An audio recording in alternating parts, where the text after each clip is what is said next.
Hi everybody, Mischa here with Word of the Day, and there it is. Craftivism.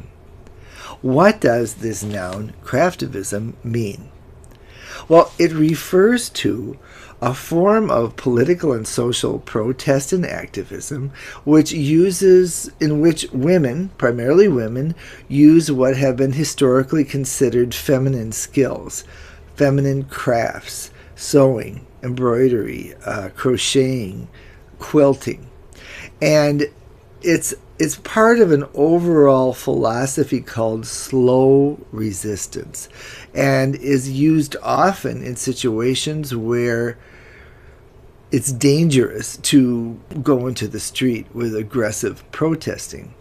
Perhaps the most famous example of craftivism in my lifetime, and this is actually before the word was coined, was in the 70s and 80s in Chile under the dictatorship of Pinochet, where the current Chilean government estimates that about over 40,000 people were murdered by that regime, and a lot of them were just disappeared, never to be heard from again. And so what the women did was they would create what are called arperias. These are pictures made of cloth. A lot of times these women would take their son's shirt and embroider and crochet and sew and create depictions of what was going on in Chile at the time.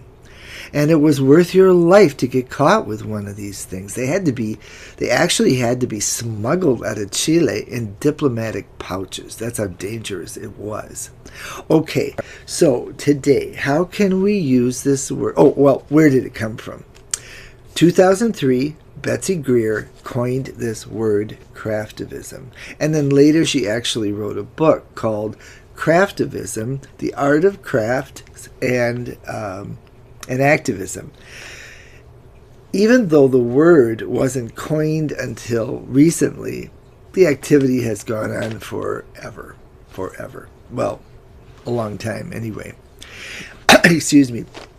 And as you know, with a coined word, there isn't any etymological history. It is created on the spot at a particular time and place for a particular reason.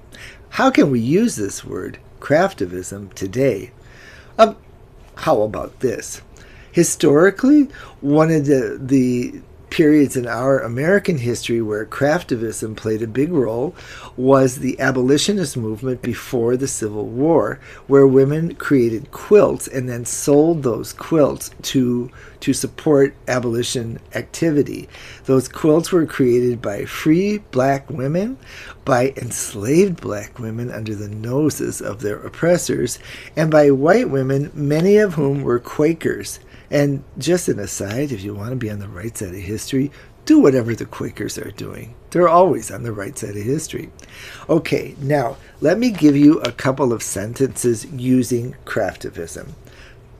How about this? I will march anytime I'm able to.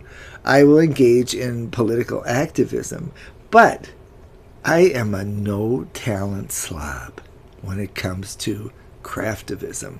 I can't sew, I can't embroider, I can't do any of that stuff.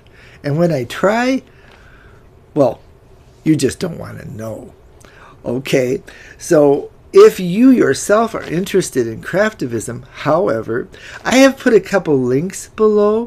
One is for Primrose Permaculture. That's a YouTube channel.